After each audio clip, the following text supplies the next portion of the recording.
Welcome to Next Level Greatness, the podcast. I'm so excited to introduce my guest, my client, and my dear client, Sharon MacGregor. Welcome to the podcast. How are you?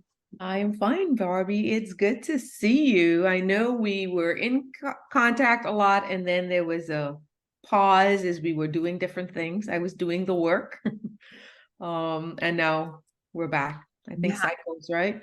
Ebbs yeah, and yeah. So I should have introduced you. Why don't you go ahead and introduce yourself? Who are you? What are you? What do you bring to the world? Okay, so my name is Sharon MacGregor, and I am the owner of a retreat center called the Serenity Farm Yoga Sanctuary in North Carolina. But outside of that, I am a wellness advocate.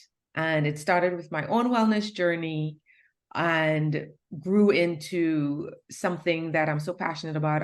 If you talk to me, I'm talking wellness.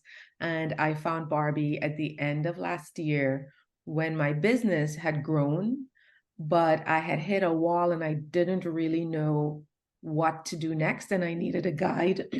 And I just started looking around for people that I resonated with. And Barbie just kept coming up again and again. Didn't take me long. I'm a generator. Sikram said yes. And I think within 2 weeks, there was a surprise offer. And I jumped in. And Yeah, then here we are, 1 year later. it's it's almost, I haven't looked at the date, but it's been about 1 year. Yeah, it's November. So I know maybe we didn't start working together in November, but we certainly connected in November. Yeah. So happy anniversary to us because it's been such a beautiful, seriously, it's been such a beautiful journey. I would like for you to share a little bit more about your background. You were in corporate America. What made you decide to get into this kind of work? Because I want to highlight you too. You're in North Carolina, right? What Yeah, tell us a little bit more about your background and how you got into this work, because you've got a 26-acre retreat. You're a big deal and you're thriving. So I will start to tell you, like many people, my career chose me. And, I ended up in a job in corporate technology and I did well. And so then I got the next thing, but it was never something that I wanted to do. I didn't feel energized or I didn't feel fulfilled. But in your 20s, you don't care about words like that. In 20s, the job is just a way to get to the weekend. And it's only in my 30s I started to realize I had climbed the corporate ladder and I had children and I just felt like a struggle every day. And it didn't matter what success was looking like. Mhm. The struggle continued. And with the kids, happiness, I didn't really know, I couldn't really call myself supremely happy with many of the things. I mean, there were so many things good in my life, but that internal feeling of contentment and being on purpose was something that I started looking for that feeling. We, as a family, moved to North Carolina and the shit hit the fan. I got laid off. Oops.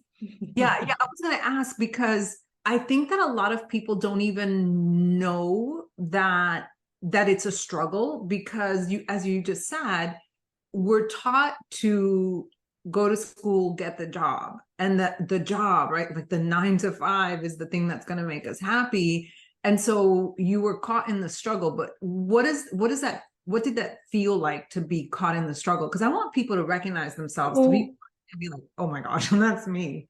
what was happening was I always describe that part of my life was like I was the person running behind the 8 ball.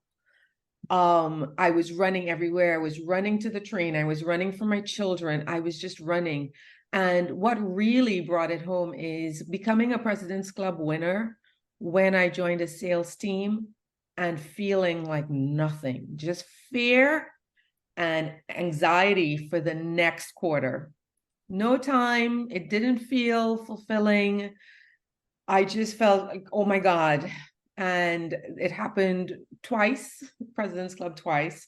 I was already here in North Carolina from New York, and it was pretty awful. It was just that feeling of being incomplete and a kind of a sadness. It's very hard to describe You do. because there's a part of you that's saying you're ungrateful.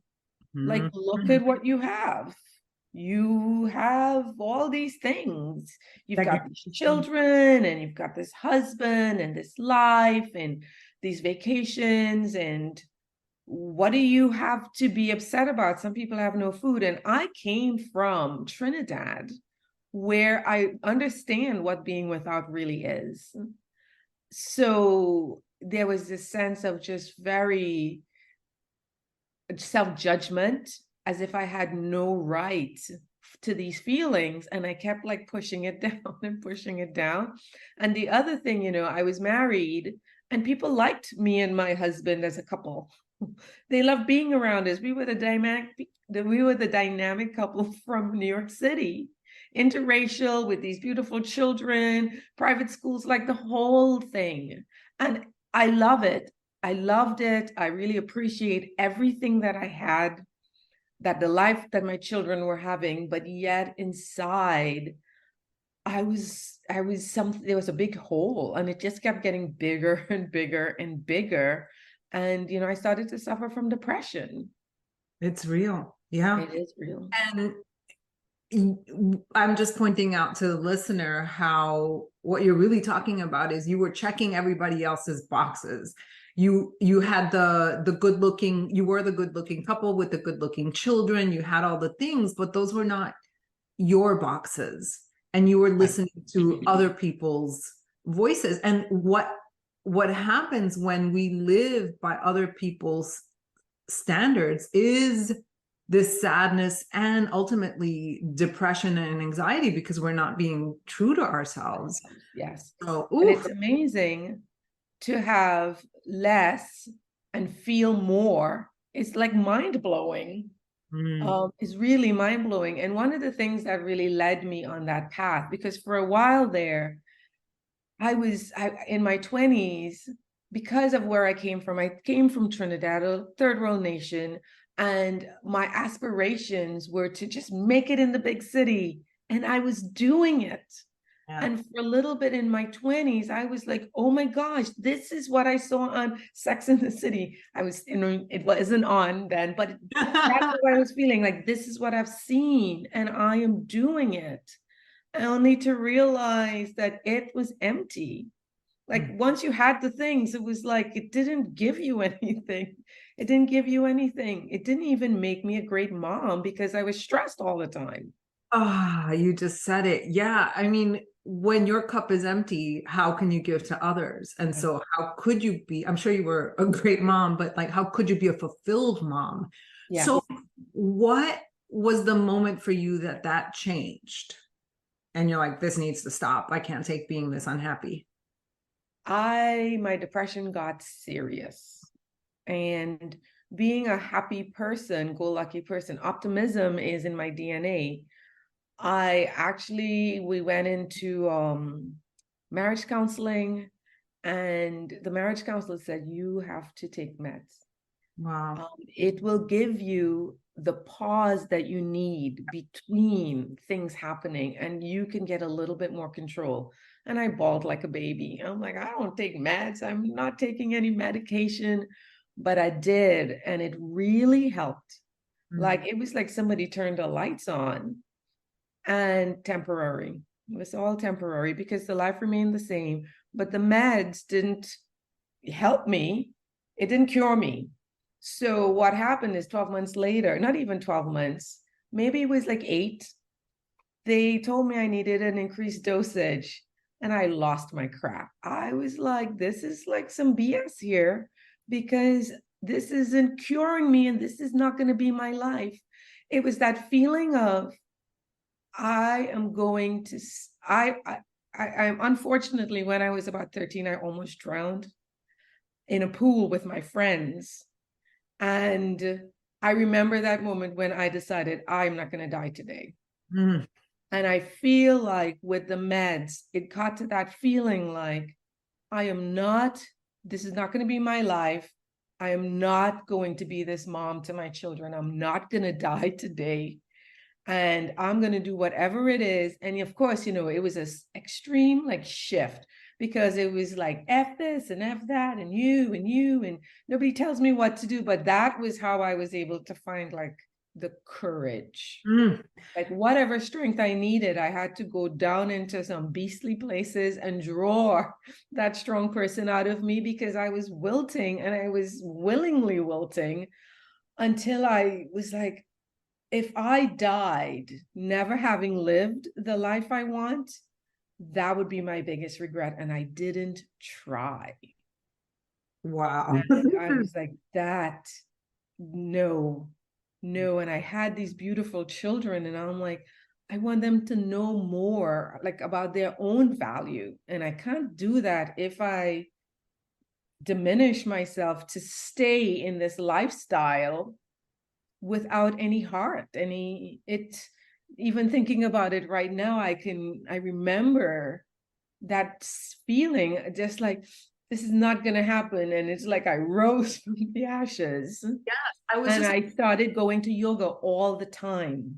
I started going to the hottest yoga that I could find, which was that 105 degrees, 40% humidity. And because if I survived that, then I could survive anything. And I went every day, and I went and I went and I went, and I emerged. It's almost like building momentum, right? Eventually, I'm like, I could do this. I stayed in that practice for 7 years because wow.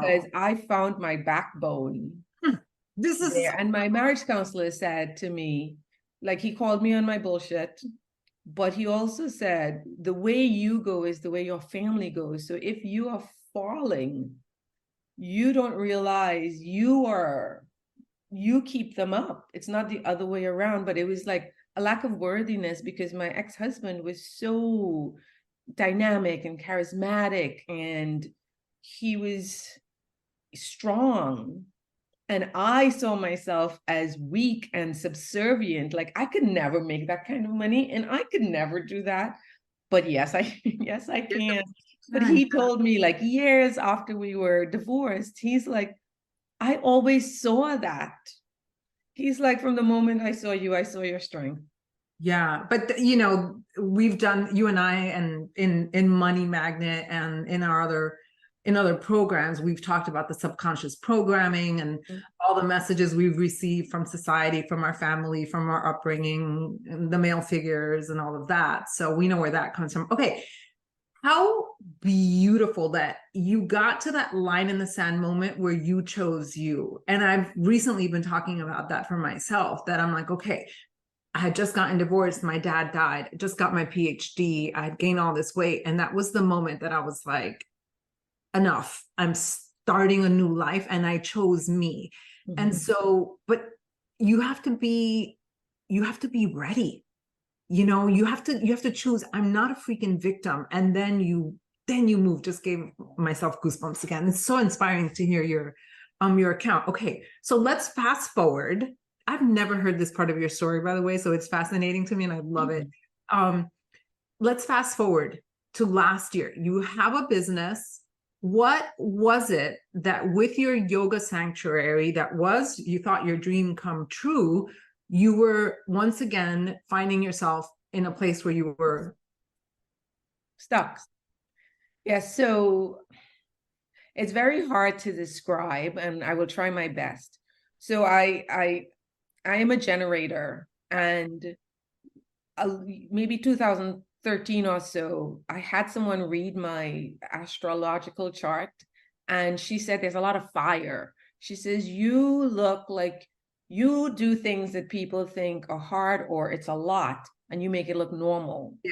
So especially if I have a vision, what I did was I just started taking the next step and the next step and the next step to bring this yoga sanctuary to life. Yeah. And it's not like I had a 5-year plan or anything like that. I just knew what I wanted, and I could see it when it showed up, and I got that piece, and then something else and something else. What I didn't know how to do is I had all of the pieces. I had now people seeing me, because Instagram started to people started to follow me and come to the things, but I couldn't figure out like how to grow the business financially with all of the pieces in place for the growth to happen. But I had no strategy. I didn't know what to do with all of the right pieces at the right time. And I knew I needed a guide. I've always hired guides. Otherwise, I never would have even started. Wow. And I needed a guide. And I'm like, universe, I need someone to show me. I need to see it so I can believe it. But I want someone to guide me and show me what's possible. But I needed the guidance. And then you showed up. I remember you said something like, I always, today my hair is actually combed and I've got a little makeup on, right? But normally like I'm like looking crazy and whatever. Showed up, you kept showing up on Instagram as you were. And that to me is what really first drew my attention. But also the first time I saw you, you just showed up on my feed and you had pulled your car off to the side of the road and you were talking into the phone like, guys, I just had a moment. And I was like, real. That's real. So what's interesting is that I've never, well, maybe just a little bit in one of the programs in Empress, but I've never actually given you strategies. So what is the work that you and I have really done? So because I said I didn't have a strategy, right? I didn't even know when I looked into my vision, I saw nothing, like a dark. When I went into that first group with you, but remember, like your energy, you weren't selling steps, but I wasn't looking for steps. I've done so many steps. I was on a sales team. All we got were steps. Yes. But what you were doing, it's like you kept talking about what was happening with you. And you were doing this new thing and you were just launching it out there. And you didn't say what it was. And I'm like, I'm in. There's something about your energy that drew me. But once we got in, the thing is like strategy doesn't work because it's too hard. It's not malleable for each person. I mean, strategy, the steps. I didn't mean strategy, the steps. Strategy itself is something that we each have to create based on who we are, what we want, what we used to do, and what we want to do. But those 10 steps, they don't work. Yes, say it again for the people in the back. Say it again for the people in the back, right? Because so many people are still looking for, tell me exactly how to do that. Step 1, step 2, step 3. And like you said, we're each different. So what we need to do is learn how to think about certain things, how to see ourselves so that you can go and apply it to your own life. And the program that you're talking about, it's actually open for enrollment right now, which is Unchained. What was that? I heard the name. Yes. I wonder if you remember this, but before you even named it, we were texting because one of the things when I saw you, I was like, I could be friends with her. Universe, I want to be friends with her. Matching energy. You texted me and you're like, I didn't put this out there yet, but it's called Unchained. And my sacrum exploded. I was like laying in bed because we have a time difference, right? I'm in the East. Yeah. On the East Coast. And I was like, that is when I knew, because what had happened to me, and I found out during Unchained, is I was chained to this older version of myself and these old beliefs that I had outgrown.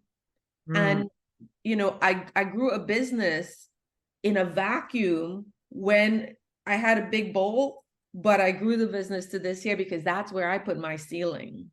Yeah. Like I put it there. And so when I got there, the bigger part of me was like, we got to break this. And so in Unchained, you remember how excited I got about identity work? Yeah, it was new to you. That was that was the wall that I was hitting. I got to the end of the identity of the person who started the journey and accomplished all of these things and did all of these things and dared to say she was a yoga instructor and dared to be one of the first people doing outdoor classes in 20, could have been 12 or 13. I was teaching outdoor, like I dared to do that. So I exceeded my expectations in terms of what I was capable of. That's right. Fearfully, sort of like, can I do this? And can I call myself that? But And yes, you. I stepped over, but then I needed to be free, I guess. Yes. Well, two things. That number one, you a lot of times we have imposter syndrome, but that comes because we're being someone that we're not yet and that we're becoming. And I use that example with clients in Unchained the other day. It's like a teenager, they're adulting, they're practicing how to be an adult. Well, when you weren't a yoga expert, you were on your way there. And so you were not definitely not pretending, but you were practicing your way there and making moves to be there. And then you got to a point where you're like, oh, this is my identity, this is who I am. And we outgrow who we were and who we have become. And then we get to this place of like, okay, well, what's next? What am I doing? Right. So what, I guess, if we can fast forward again, I feel like we're jumping timelines, which is perfect. Fast forward to when you took the course Money Magnet, and then and after Money Magnet, I remember you telling me, you were like, I thought money was going to be like slapping me and hitting me all over the face and stuff and jumping into my purse. And I was like, it can happen, but it just hasn't happened yet. And then like 2 months later, you said that money was jumping into your lap and all of that, slapping you in the face. Yes. So my business was, and so money is definitely something that it's like the onion. It's jumping up and slapping me in my face, and I have to invite more and more and more and more and more and more. Looking back, so being married to my ex-husband, we were not poor. Yeah. We had lots of money. My relationship to the money was a struggle relationship, and it was all around me. We wanted for nothing. We did all these amazing things, and yet my relationship was unhealthy. I wouldn't even call it unhealthy. It was scary. Mm-hmm, mm-hmm. You know what I mean? There was a lot of fear there. So after Unchained, the identity upgrade, I think, was the shift point for me. And you reminded me, you're becoming, so it's not going to happen like a switch. Mm-hmm. And give myself time to get into the fit. Yeah. You know what I mean? I'm not used to this cut of suit. So because it's now tailored to me, it might feel different. But give myself an opportunity. But the mental identity shift, the permission that I gave myself to call myself an expert, show up as an expert, and start talking across to people instead of still seeing myself as the newbie. I remember. Rising. And then you guys were talking about Money Magnet, because you had ran that course before, you had updated it, and you were going to run it again. And I'm like, I'm in. Because once the identity shift came, then I could start looking at this relationship that I have with money. And I did all the work. And what shifted was the feeling. Now, I have to be honest, it's not like the fear went away. And in doing the work, I realized, like everything else, it doesn't vanish. It sort of recedes as the newer version takes up the space. Mm-hmm. And I remember even coming to the end of Money Magnet, I started getting all of these like contracts. People were just like, and not only for farm stuff, just for because I ran stuff at the farm, so people started wanting to run stuff at the farm, but I got to work the winery. I mean, I literally drove myself up there and told them, you know what'll work here? Yoga. You claimed it. They're like, do it. And then like just all of these opportunities to be seen. And so I was like, wow, every single day, like money's like coming in. It's like literally jumping up and hitting me. And it was coming from other places as well. And I do want to say, so some of the work that we did was the shift. And I had never heard from anyone. What is it called? When you put the headphones on and you like self-hypnosis and hypnosis.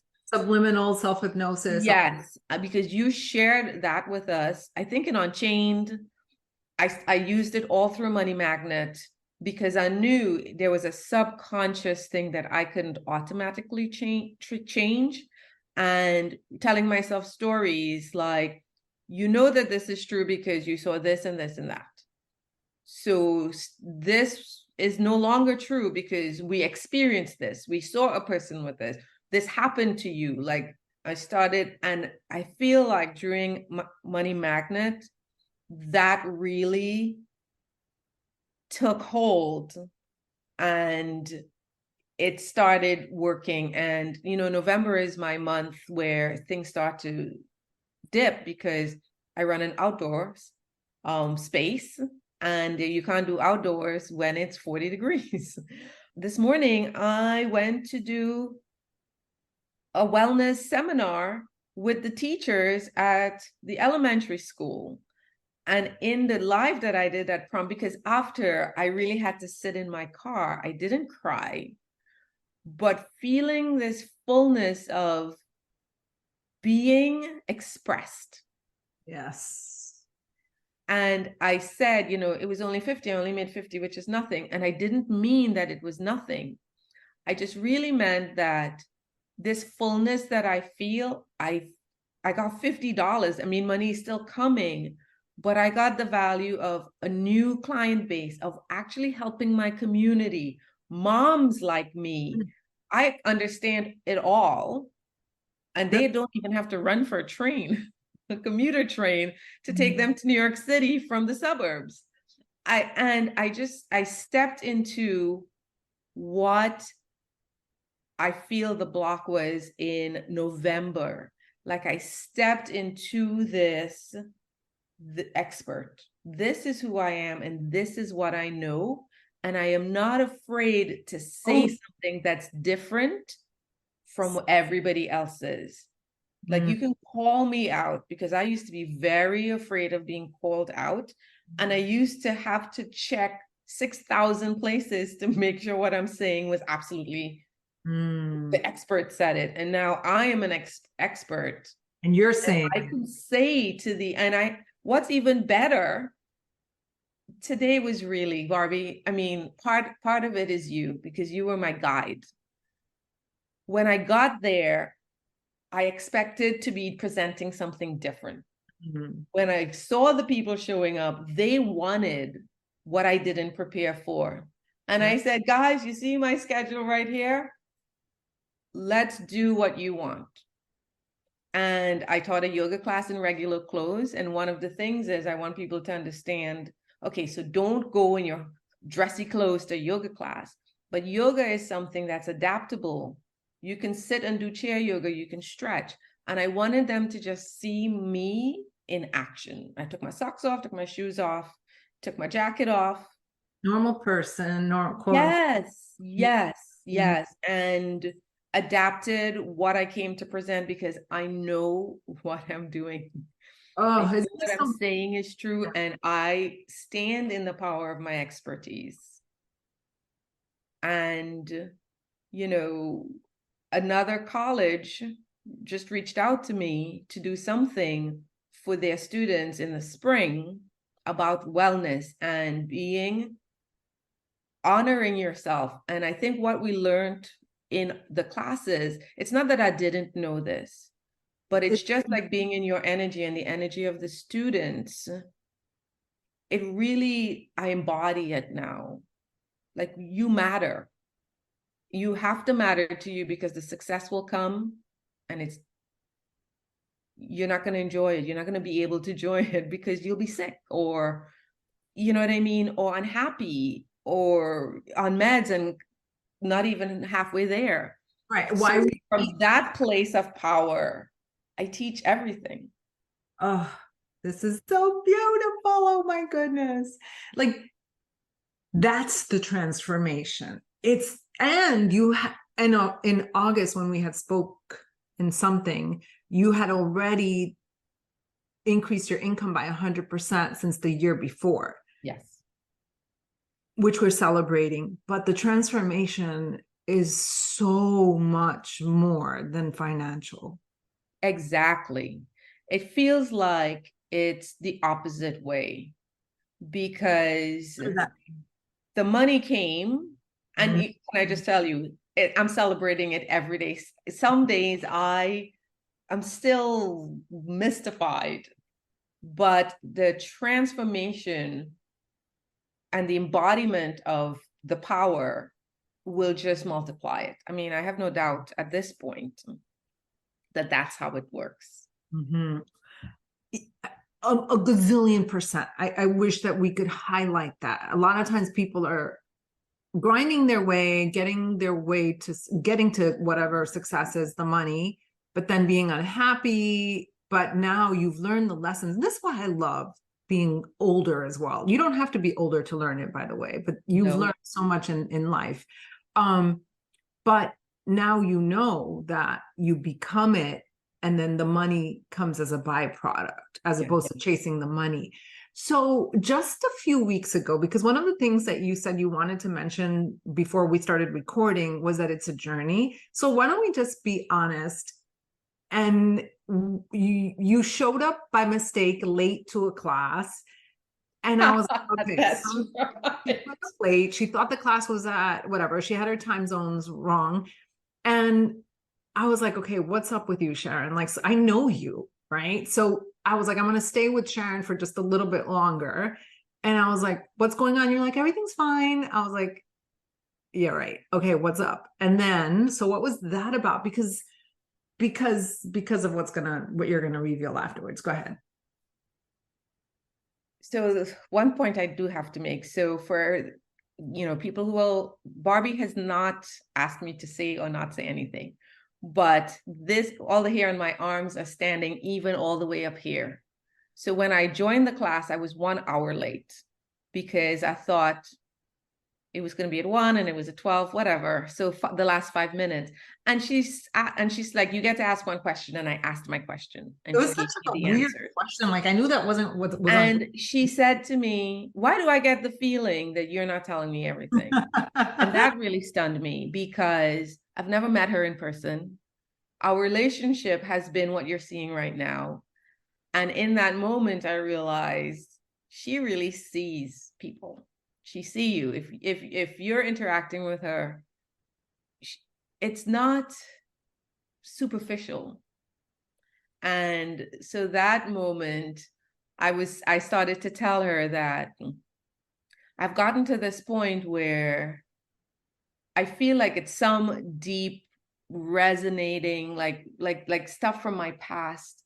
Like I needed to go back and clean it out. And I just really want to remember that some of the old stuff, is still there, and it's having this impact on me right now. And then she said to me, she's like, so sometimes you get to the plateau and it's on you to be there without trying to create something, or like now I'm creating work for me to go dig out. And she's like, that's how it works. So you rise and then you break. And you have to be willing to stay through the frustration, I think. Because so that's human design, and you're a generator. I really need to I want to get certified because I love it so much. So generators feel frustration. And so frustration simply, and this is what I share to you, and I understand because I am it, like I'm the queen of, I rise and then I hit a plateau and I'm like, it's not working. I feel so frustrated. Ah. But you and I are not the type, just like back then that you were like, I'm not going to die like this. I'm not going to live like this. It was like that plateau. Well, you reached a new height. Look at how far you've come all in the past 12 months. And then, of course, you're plateauing because now it just means that you're ready for the next level. Right. That's exactly what you said. That's what I said. And I was like, Exactly what you said. we don't need to, we're always, this is a very Western thing. I think we're looking to fix ourselves, right? And I'm like, you don't need to be fixed. Like, there's nothing wrong with you. You don't need to keep re-examining your money patterns and all of that stuff. And yeah, it just means that it's time for a new up level. And you were like, oh, I could literally see like the sun shining in your face, the light coming back, and like life, like it was, yeah. Yes, and it's such an interesting experience. Far different than I thought it would be, but better. And the better having nothing to do with the external stuff. The better having to be with the word embodied, because that's a word that you use a lot. And I taught a class and somebody walked into my class for the very first time. And after the class, she says, in your class, I feel embodied. And I was like, that is a sign for me. Like I needed to listen to that. Like it was a message from somebody else's energy to mine, to those places within that, because, the universe only talks to you in a language that you understand. It's not for anybody else. When it has to matter, you'll know, because you'll be like, it's for me. Normal word, yes. So it's November again. And so I just did that. I have something with one of the famous universities here in North Carolina, to work on something for them for the spring. And another, it's just everywhere around me. But people will only trust me if I trust myself. And I think on my live today, that was something that it's just a little more apparent on my live today, when I was saying it was self-trust all along. I was looking to trust my own journey, trust my own experience, trust my own point of view, and trust my own wisdom.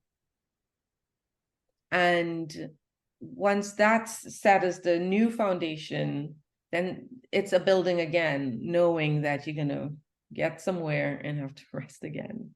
Yeah, and look at it as rest and time to refuel and assess and reassess, and it's determine, where do I want to go? Like your timing is actually perfect, right? In November, you've got all of these, well, you have forever, but you have November, December to reflect some more, and then see where we will be a year from now, Yes, that is, yes, that's, I hired a virtual assistant, and the work that I hired her to do is not actually the work that I hired to do, now that I see that, for next year. Because where I'll be next year, she's already working on it. Yeah. She's already working on it, and I can see it. And when I hired her, I thought I hired her to do these mundane things, like do my tech and hook me up there and get the emails to go through all of these. And honestly, I hired her to take all the stuff I have created and for us to start preparing for January, February. So exciting. So excited. I'm so happy for you. And I can see you doing your magic, and you're like serving the world, and with such an open heart, and people are so lucky. So how can people connect with you? How can they work with you? How can they connect with you? Where can they find you? Instagram, Facebook, whatever, all of that, website. The way, so Instagram, Serenity Farm Durham, is the place I'm most active. If it's happening on there first. And as we begin to launch our new offerings, it will launch there first. Only because the website just takes a lot of back office stuff and my emails. So you can join my email list. I'm at Serenity Farm Durham, and the email is Sharon at Serenity Farm. Yeah, I'll link. Follow me on Instagram at Serenity Farm Durham. And from there, everything else flows. We just started a gratitude with a twist challenge. And I started this for my own self because I was falling under the weight of not being grateful. Like, this is happening and that is happening. And it's like, find the thing to be grateful for. And it turned into this challenge that I've been doing yearly. It's just 5 days, but it's looking at the things that you think don't serve you and finding a way to be grateful for them. And that just kicked off, and it's a little bit more improved. So 5 days before Thanksgiving. And so join my list or follow me on Instagram, and what resonates with you, you'll know. You'll see it. Oh, Sharon, this has been such a pleasure. Thank you so much for just honestly just being yourself and for doing the work. I mean, this only works. The work that I have to offer the world only works if you're, number one, open to receiving it, and number two, you do the inner work. You live courageously, bravely, with heart. I mean, I really mean that. You're really a dream. It's truly my pleasure. Thank you. Thank you. And everything really works out in its own divine timing, because here we are, seemingly practiced.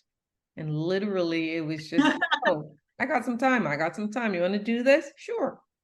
Yeah, I had no idea. And I really had no idea when I was going to be able to fit us in, because I try not to pack my schedule. And I'm like, I'm already like booked, but I was like, okay, I'm available at this time. And you're like, all right, let's do it.